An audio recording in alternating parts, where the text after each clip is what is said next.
So, nandito tayo sa modules stock room.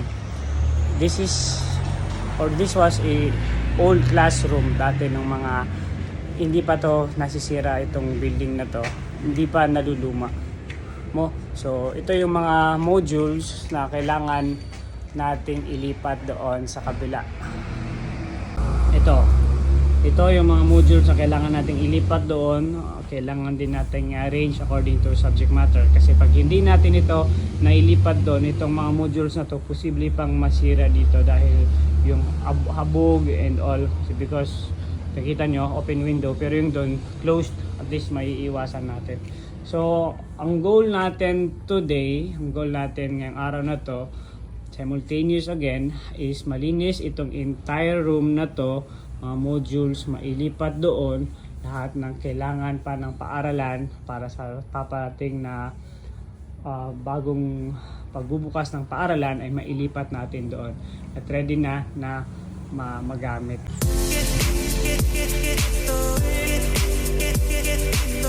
Macho.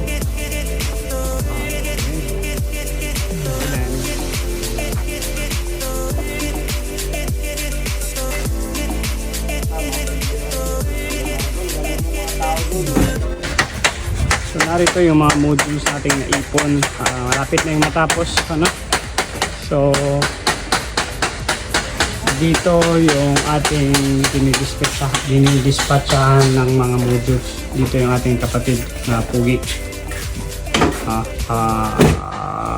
So far ito pa lang yung na-arrange natin. Nurun ko na rin. Oh.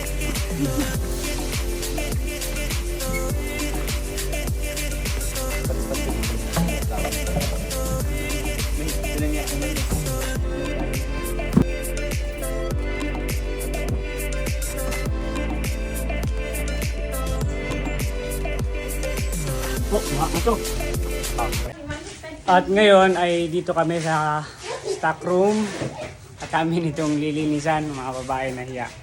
So lahat ng ito hopefully malinis natin.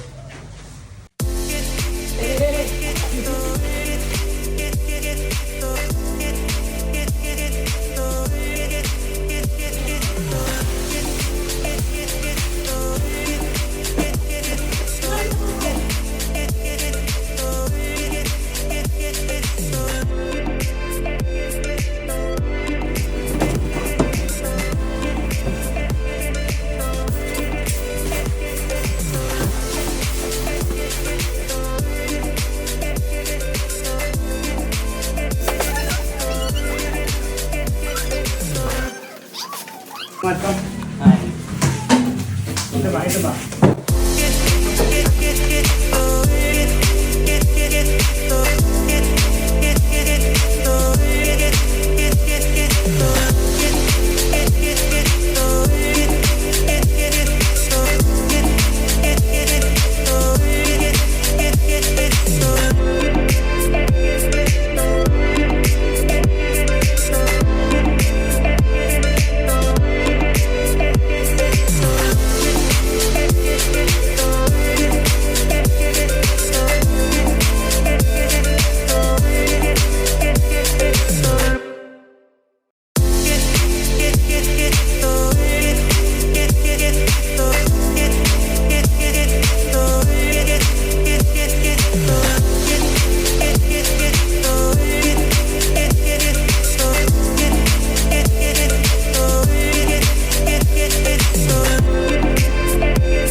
Dito na rin ko kanang video kasama